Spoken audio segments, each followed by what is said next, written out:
ভুল যদি হয় মধুর, তবে ভুল সে তো আর ভুল নয়। ভুলের সঙ্গে গণ্ডগোলে ভুলগুলি সব ভুল হয়। যদি সত্যি তাই হয়, সব ভুলগুলি জীবনে একদিন মধুর ফুল হয়ে ফোটে। কখনো হয়, কখনো বা হয় না। হৃদয়ের নির্দেশে কোনো কোনো ভুল একদিন জীবনের পক্ষে এসে দাঁড়ায়। তখন মনোভূমি ঘিরে জন্ম নিতে থাকে বিচিত্র বৃক্ষের দেশ। কমলা রঙের রোদ, ফুল ফল আর সবুজে ভরে ওঠে চারপাশ। প্রিয় দর্শক, যত মধুর ভুলগুলি নিয়ে এই আয়োজনে আপনাদের সবাইকে আমন্ত্রণ জানাচ্ছি। আমি লোপা মমতাজ।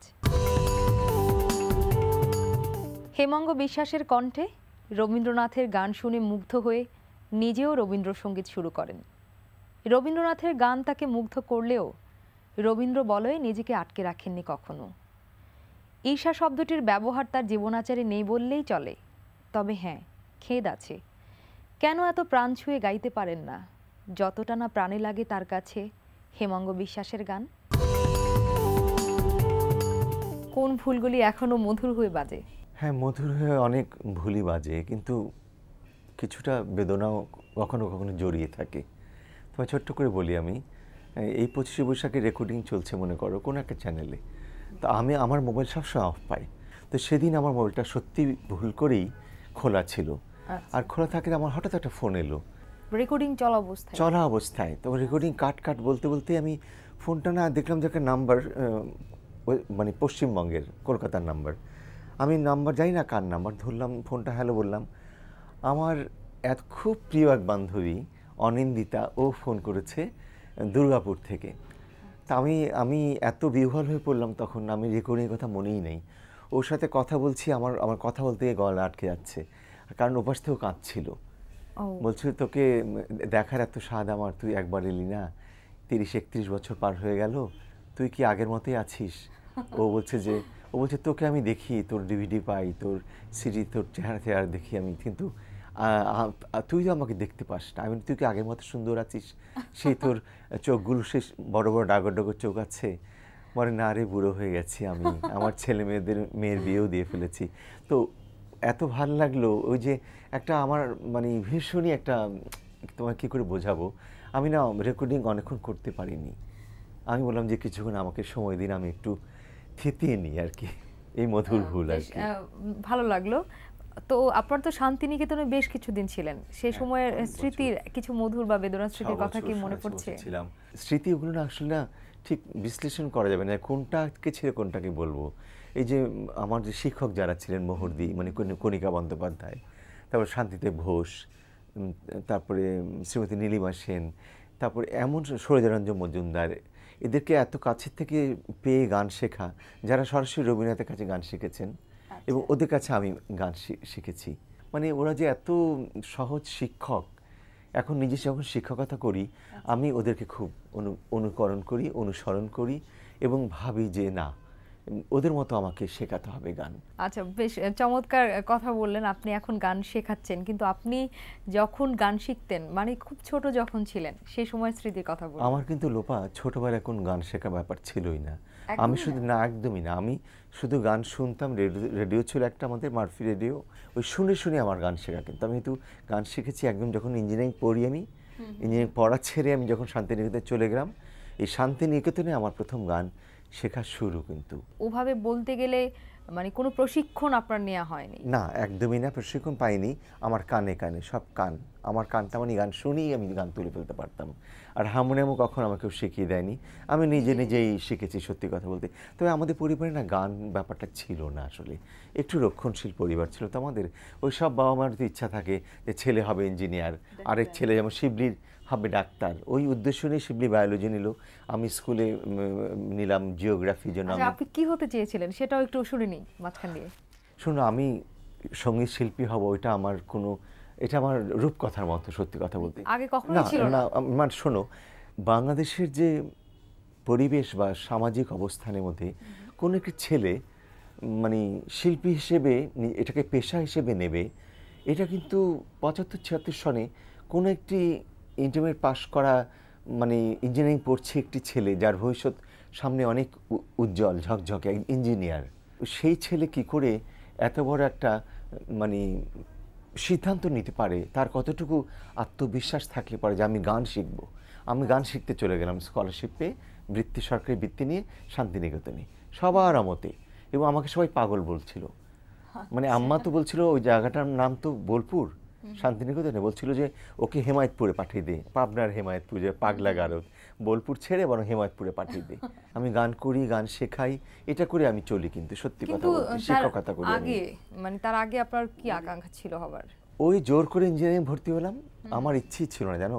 আমার জোর করেই গেলাম, এবং এটি আমি বলি, পাঠানোর পরে আমার কিন্তু যে ওয়ার্কশপে কাজ করা, তারপর রাত জেগে জেগে তোমার প্র্যাকটিক্যাল করা, আমার এত বিরক্ত লাগতো।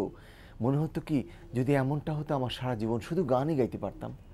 আর আমাকে আমাকে উনি তাই দিয়েছেন যে সারাক্ষণ গান। এখন গানের কথা বললে আমি বলি বাবারে বাবা, গানের কথাটা বলো না, বরং দুটো গল্প করি, তার ভালো, ওইটাই ভালো। মানে গান করতে এখন আমার কাছে বড় ক্লান্তি আসে। ইঞ্জিনিয়ার হননি, এটা নিশ্চয়ই আপনার পরিবারের কাছে একটা ভুল, কিন্তু এখন নিশ্চয়ই সেটা না হওয়াটাই একটা মধুর ভুল। এখন আমার মা মেনে নেয় না আমি যে কেন হলাম না। আমার মা বলে তুই ইঞ্জিনিয়ার হোসনি, আমার কিন্তু এখনো দুঃখ যায়নি। আমি যে গান গাইতে পারছি, এত লোকে চিনছে, তোমাকে দেখে বলে সাদে মাহমুদে মা, শিবলি মোহাম্মদে মা, তোমার খুশি লাগে না, ভালো লাগে না? বলে লাগে, তারপরেও কোথাও যেন একটা খচখচ করে মনটা, তুই তো একটা ইঞ্জিনিয়ার হতে পারতি। তা বললাম দেখো, ইঞ্জিনিয়ার না হয়তো আমি এমন কি ক্ষতিটা করলাম বলো, আমার যে গানটাকে পেলাম তো এটা ভালো না, মানে গান পেয়েছি সেটা অন্য জিনিস, কিন্তু ইঞ্জিনিয়ার তোকে আমার বানানোর সাথ ছিল, শিবলিকে ডাক্তার, যে দুজনেই তোরা চলে গেলি দুই লাইনে। সঙ্গীতের এত রকমের ধারা আছে, কিন্তু রবীন্দ্রসঙ্গীতই বেছে নিলেন কেন? আসলে আমার আদর্শ ছিল কিন্তু হেমন্ত। আমি হেমন্তের গান খুব ভালোবাসি, এখনও গাই।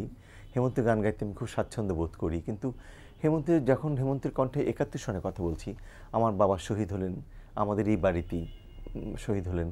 তখন মনে করো যে আমার সব ফেলে টেলে চলে গেলাম আমাদের বাড়ি চাঁদপুরে। তখন আগরতলা রেডিওটা খুব ছোট স্ট্যান্ডারে, আগরতলাটা খুব কাছে আমাদের বাড়ি থেকে, চট করে ধরতো, ঘোরালে ধরতো। তখন হেমন্তের গান শুনতাম বা অন্য গান শুনতাম। হঠাৎ হেমন্তের কোলে একদিন আমি শুনলাম, শুধু তোমার বাণী নয় গো বন্ধু হে প্রিয়। শোনার পরে আমার কাছে মনে হলো যে এটা কার গান, মানে আধুনিক গান, পুরোনো দিনের গান। পরে উনি অ্যানাউন্সার বললেন যে আপনারা শুনতে পাচ্ছেন রবীন্দ্রসঙ্গীত হেমন্ত মুখোপাধ্যায়ের কণ্ঠে। তখন বললেন যে এত সুন্দর রবীন্দ্রনাথের গান, তাহলে আমি কেন গাইতে পারবো না? এটাও আমার আধুনিক গানের শিল্পী না হয়ে এটা একটা মধুর ভুল। আমি তখন কেন হেমন্ত গলায় রবীন্দ্রনাথের গান শুনলাম, এই রবীন্দ্রনাথের গানের আমি প্রেমে পড়ে গেলাম। রবীন্দ্রনাথের যারা গান করেন তারা রবীন্দ্রনাথের বলয় বা সাম্রাজ্য থেকে বের হতে পারে না। আপনার ক্ষেত্রে এই কথাখানি কতখানি সত্য? না, আমার ক্ষেত্রে ব্যাপারটা একটু আলাদা। আমি কেন বলি, আমি কিন্তু বেরোতে পেরেছি। আমি গণ্ডিতে থাকতে চাইনি, কারণ রবীন্দ্রনাথের গান আমার আসলে একেবারে আমার রক্তে মিশে গেছে, এটা কোনদিন হারাবে না। আমি মুক্ত কণ্ঠে গান করি, খোলা গলায় গান করি, যেটা শান্তিনিকেতনে তাই শিখেছি যে খোলা গলায় মুক্ত কণ্ঠে তোমরা গান গাইবে, স্পষ্ট উচ্চারণে তুমি গান গাইবে, সুরে গান গাইবে, তাহলে যে কোনো গানই গাওয়া যায়। আমি আধুনিক গানও করি, ছবিতে প্লেব্যাক করেছি আমি। তারপরে আলাউদ্দিন আলীর সুরে, বুলবুল আহমেদের ছবিতে। তো সেখানে আমি মনে করি অতুল প্রসাদের গান আমি গাইতে পারি, নজরুলের গান আমি গাই, শখ করে গাই। সেগুলো কতটুকু হয় আমি জানি না আমার আদৌ, তবু আমি গাই, কিন্তু সেগুলো শ্রোতারা তো নিচ্ছে। শিল্প যখন তৈরি হয় তখন তার মধ্যে অনেক অনুভূতি কাজ করে, দুঃখ, বেদনা, রাগ, ক্ষোভ, ক্রোধ, হিংসা, ঈর্ষা। তো একজন শিল্পী হিসেবে আপনার মধ্যে ঈর্ষা কতখানি কাজ করে? এই জিনিসটা আমার মধ্যে কোনোদিনই ছিল না, বিশ্বাস করো। আমি তোমাকে খুব খুলে বলি, আমার মধ্যে এই ঈর্ষা শব্দটি একদম নেই। আমি পারলাম না কখনো কাউকে হিংসে করতে। হ্যাঁ, একটা হিংসে করি, হেমন্ত মুখার্জির কণ্ঠটাকে হিংসা করি আমি। গান গাইতে গিয়ে কি কখনো ভুল করেছেন মনে পড়ে? মাঝে মাঝে ভুল হয় না, এই কথা বলবো না। মাঝে মাঝে ভুল হলো, সেটা এত সুন্দর করে আমি ম্যানেজ করে নিই যে লোককে বুঝতেই দিই না যে আমি, কারণ বিদেশে গেলে যেটা হয় আমার, তোমার সিডি যেটা মানে তোমার মিউজিক ট্র্যাক বাজিয়ে যখন গান করি, তখন হয় কি যে ওটা রেকর্ডের মধ্যে বাজতে থাকে, তো তখন অনেক লোকে না আমাকে ভুল বোঝে যে উনি বুঝি রেকর্ড বাজিয়ে লিপসিং করছেন। তখন করি কি, ইচ্ছে করে ভুলগুলো করি আর কি, গুনগুন করে, ভাল লাগছে তো আপনাদের, আচ্ছা এটা কেসে নিলাম, হ্যাঁ, আমায় প্রশ্ন করে নীল ধ্রুব লা লা লা লা লা লা বলি। তখন না ওরা বুঝে নেয়, না এটা তো সত্যিই উনি রেকর্ড বাজাচ্ছেন না, উনি তো গাইছেন, মিথ্যা না তো এটা তো রেকর্ডে। তখন ওদের ভুলটা ভাঙে। কিন্তু আমি এটা প্রথম অভিজ্ঞতা হয়েছে আমার হচ্ছে, একবার আমি আমেরিকাতে কোনো একটা অনুষ্ঠানে ঘরোয়াই গান গাইছি, তখন এমন ট্র্যাক বাজিয়ে, তখন কয়েকজন লোক না উঠে চলে যাচ্ছে, বলছে দূর উনি ট্র্যাক বাজিয়ে ঠোঁট মেলাচ্ছেন, ওই গান কে শুনবে, ওনারা আমরা জীবন্ত গান শুনতে চেয়েছি। উনি একটা হারমোনিয়ামে বসে উনি দিব্যি রেকর্ড বাজিয়ে ঠোঁট মেলাচ্ছেন। তখন আমি তখন ভুলটা বুঝলাম, এ তো মহা ভুল। আমি পরের গানের মধ্যেই গুনগুন করতে লাগলাম, 3-4বার ভুল করলাম, 2বার লাইন ছেড়ে দিলাম। তখন ওরা ছুটে এলো, না সত্যি উনি গান গাইছেন আর কি। এই জীবনে আপনার তো অনেক প্রাপ্তি, আবার অপ্রাপ্তিও আছে। সব শেষে যখন একা হয়ে যান, তখন কার কাছে আশ্রয় প্রার্থনা করেন? একা থাকতে মনে বেশি ভালোবাসি। আমি আমার সঙ্গীতকে নিয়ে থাকতে বড্ড পছন্দ করি। আমার পাশে সবসময় মনে হচ্ছে সঙ্গীত আছে আমার সঙ্গে, মানে তিনিই আমার সঙ্গী। তো আবার যদি কখনো সুযোগ পেয়ে যান কোনো ভুল শুধরে নেবার, তাহলে কোন ভুলটি শুধরে নেবেন? হ্যাঁ, ভুলটি শুধরে নেবো, পুরনো যতগুলো রেকর্ড আছে সবগুলো ভেঙে ফেলবো, আবার নতুন করে গান ওগুলো আবার রেকর্ড করব। কারণ পুরনো রেকর্ডগুলো শুনলে মনে হয় ভেঙে ফেলি এগুলো আমি। ওগুলো আমার সব গানগুলো একটা গানও আসলে আমার নিজের গান কখনো ভালো লাগে না, তোমাকে খোলাখুলি বলি। একদম তোমরাও তোমাদের কাছে ভালো লাগে, এটা আমার বড় পাওয়া। আমার মনে হয় যেন পুরনো রেকর্ডগুলোকে এখন মনে ভেঙে ফেলি, আবার নতুন করে গাই, এমন মনে হয়। অভিজ্ঞতা মানুষকে ঋদ্ধ করে, আর সেখান থেকেই ভুল শুধরে ভুল না করার প্রচেষ্টা তৈরি হয় মনে। আমাদের এই শিল্পীও মনে করেন গড় মানুষের মতো একজন শিল্পীও ভুল করেন, আবার সেখান থেকে ভুল শুধরে আবারও হয়তো ভুলই করে ফেলেন। তবু জীবনের এই সব অভিজ্ঞতাই তাকে ঋদ্ধ করে। আপনার ছোটবেলা কোথায় কেটেছে? আমার ছোটবেলা কেটেছে মিরপুরে। কেমন ছিল আপনার শৈশব? আমার শৈশবটা খুবই মজার ছিল। এই কারণে বলবো, প্রচণ্ড মানে দুরন্ত ছিলাম। আচ্ছা। অসম্ভব ডান পিটে, গাছে গাছে ডালে ডালে ঘুরতাম। কিন্তু এখন তো আসলে মিরপুরের অবস্থা যেটা, তা এখনকার ছেলেমেয়েরা বুঝবে না। আমাদের বাড়ির সামনে একটা বিশাল বটগাছ আছে, সেই বটগাছের ডালে পা আটকে দিতাম, দিয়ে নিচে ঝুলতাম। তারপর সাইকেল চালাতাম, ডানগুলি খেলতাম। এবং আমার মনে আছে এখন যেটা ইনডোর স্টেডিয়াম 10 নম্বরে, ওইটা একটা লিচু বাগান ছিল। এবং লিচু বাগানের মাঝখান দিয়ে চারিদিকে লিচুর গাছ, আর মাঝখানে ছিল হচ্ছে পুকুর। আমি ওই লিচু গাছে উঠতাম এবং ওখান থেকে পুকুরে ঝাঁপ দিতাম। এবং ওখানে সারাদিন হইচই করে চোখ লাল হয়ে যেত পানিতে ডুব দিতে দিতে। তারপরে খোঁজ হওয়ার আগেই বাড়ি পৌঁছে যেতাম। তো সেই দুরন্ত মেয়েটি নাচের জায়গায় কি করে এলো? নাচের জায়গায় তো আসলে আমি আমার নিজের থেকে অ্যাকচুয়ালি আসিনি। আমার ছোটবেলায় বাবা মার আগ্রহেই নাচ শেখা শুরু, এবং পরবর্তীতে আসলে নাচটা আমার ভিতরে এত বেশি ভালো লাগা তৈরি করেছে। এবং শুধু ভালো লাগা না, ভালো লাগা, ভালোবাসা এবং এইটাকে ভালো করে জানা এবং এইটার প্রতি যে মমত্ববোধ, সব কিছু কীভাবে যেন আস্তে আস্তে বেড়ে গেছে। ফলে আমি এটার প্রতি অনেক বেশি ইন্টারেস্টেড হয়ে যাই এবং এটাকে ভালো করে শেখার জন্য বাইরে যেও পড়াশোনা করি নাচের উপরে। নৃত্যশিল্পী হিসেবেই আপনাকে আমরা চিনি, কিন্তু আপনি নিজে কি হতে চেয়েছিলেন? আমার আসলে অনেক কিছু হওয়ার ইচ্ছা ছিল এক সময়। আমাদের বাড়ির সামনে একটা গাড়ি আসতো, বিমানের গাড়ি, সেটাতে 2-3 জন মহিলাকে নিয়ে যেত। ওরা খুব সুন্দর টান টান শাড়ি পরে যেত। ভাবতাম এরা কোথায় যায়। তা আম্মাকে একদিন জিজ্ঞেস করলাম, আম্মা বললো ওরা বিমানবালা। তারপরে আমি ভাবতাম যে বিমানবালা বোধহয় প্লেন চালায়। হ্যাঁ, তো আমি বললাম যে আম্মু আমিও প্লেন চালানো শিখবো। আমরা আম্মাজান বলতাম, আম্মাজান আমিও প্লেন চালানো শিখবো। তা আম্মাজান বলছে আচ্ছা ঠিক আছে। তো কখনো ডাক্তার হওয়ার স্বপ্ন ছিল, কখনো টিচার হওয়ার স্বপ্ন ছিল, যে স্কুলে বা কলেজে পড়াবো। যখন একটু বড় হয়েছি, নাচে বিভিন্ন কম্পিটিশন করি, তখন ধরো কোনো সাংবাদিক জিজ্ঞেস করছে তুমি কি হতে চাও, আমি বলছি আমি ডাক্তার হতে চাই। আসলে ডাক্তার হতে চাই ওরকম কোনো সেরকম আসলে বুঝতাম না, কিন্তু বলতাম যে আমি ডাক্তার হব। এবার ভুল প্রসঙ্গে চলে আসি। প্রথম যখন নাচের পারফরমেন্স করলেন, সেদিন কোনো ভুল করেছিলেন?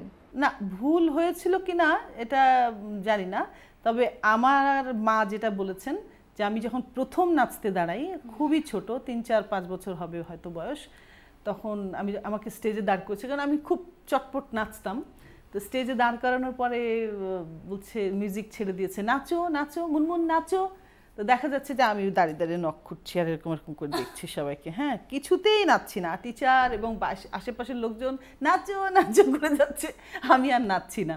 তারপরে আমার টিচার নাকি দৌড় দিয়ে এসে কোলে তুলে নিয়ে বলেছে ও তো আজকে স্টেজে দাঁড়িয়েছে, আরেকদিন নাচবে বলে উনি কোলে করে নিয়ে চলে গেছে।